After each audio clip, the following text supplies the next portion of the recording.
Every now and then I think about the future. I think about the things I'll do.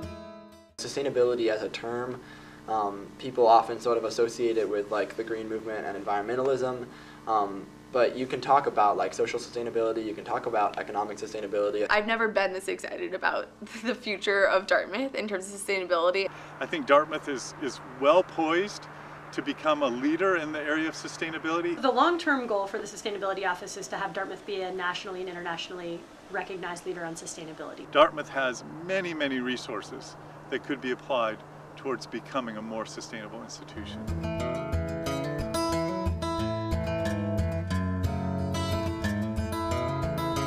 53 Commons has actually been probably the biggest innovation in dining services that we have had. I spoke to someone that works in 53 Commons who'd worked in other food services, and he said, you know, I've never worked in a commercial dining facility or in a campus dining facility that has this little landfill trash coming out the other end. And so that's an incredibly huge step that DDS has made that a lot of people don't know.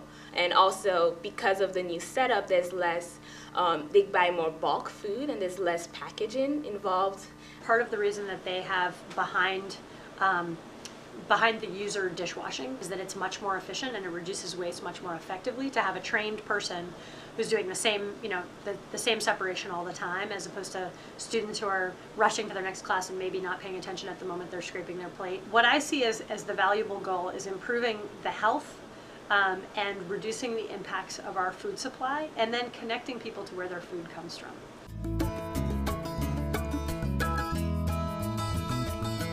The primary goal and motivation for starting the farm was for people to begin to understand more clearly their connection to the planet, the workings of the planet, the flow of resources and energy through the planet, and that being represented by our relationship with food.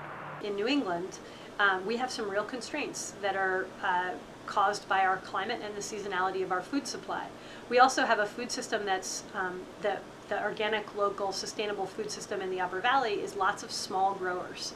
Dartmouth consumes an enormous amount of, for example, chicken in such volume and with such timing that it's very difficult for a local supplier to necessarily provide that chicken in the format and volume that we need when we need it. We also want to integrate the idea of real food. Whether the food is local or not, it's supporting the workers and communities that it's coming from, and that it's produced in an environmentally sustainable way. 53 Commons has shifted us from pre-packaged, pre-made food that I would not really describe as real food, almost entirely foods that are made on site from actual ingredients that you would recognize as being in your cupboard or your grandmother's cupboard even. The difference between real food and food that's pre-purchased is that real food varies, and as a chef you have to respond to that, and I think that's something that we as a society have moved away from.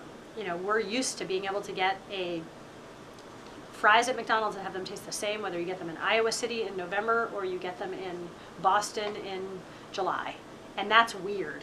For me, the first step is visibility, is making everyone aware of like what's going on already on campus.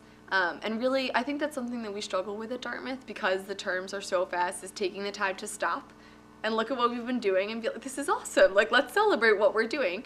And also just making it accessible as well. Those bins that we have up now with the signs that say, you know, put this there, and obviously not everyone follows, but the people that maybe this isn't their personal life choice normally, but it's right there in front of them, you know, it's made very accessible to them. If people don't care about food, and if they don't care about sustainability, and if they don't care about where their food's coming from and how it was produced, it's going to be pretty hard to make changes and to make those meaningful changes. There are a lot of other people right now actually in the sustainability office. They have some plans to like have it printed on your cup, say like I am compost or I am landfill or I am recycling, you know, which would just like solve the problem.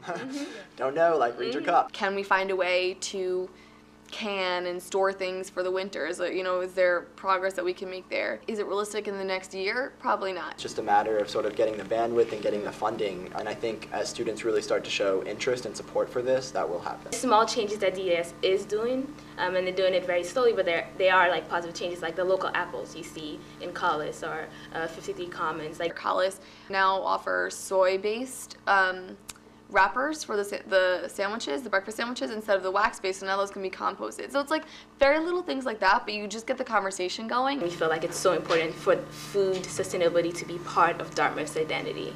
When we talk about this idea of culinary pride, it's this idea of making the campus aware of some of the stuff that DDS is doing. They do a great job of trying to purchase as many vegetables as they can that are local. So we'll buy through Black River Produce, Upper Valley Produce. They do a good job of trying to really push or promote like local food purchasing. I know over the summer in Collis there were local blueberries and like the smoothie machine. We get Green Mountain Creamery yogurt, which is I think Vermont based. Liberté yogurt is based in Canada. We get Echo Farm puddings, which are actually local and also certified humane, which is like a label that talks about the treatment of the animals. Seem like small, but really I think are important to promoting visibility and like promoting, like look at what efforts are being made.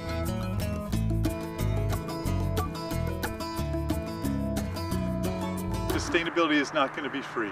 Dartmouth Dining Services is its own entity. It's separate from administration. It's separate from the college. It's its own business. Any change to any institution or society is expensive. They need to make a profit to be able to run. Can't just wake up one morning and say, now we're going to be sustainable. A significant barrier to real food is bringing us to a place where we understand how to interact with real food, where food service professionals are prepared to cook real food from real ingredients. The amount of food that they need to purchase and within like certain time periods is ridiculous. Like something that we as students can't fathom, you know, how much food is actually coming in to, you know, make sure that we have dinner, you know, and a ton of dinner options. One of the problems that we've identified is that there's a very sort of short student memory.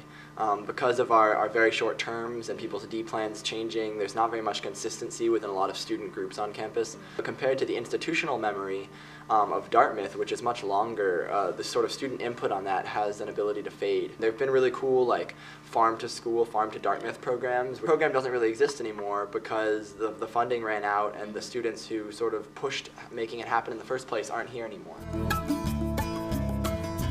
There is, in fact, a very large, serious process beginning to help make the college more sustainable.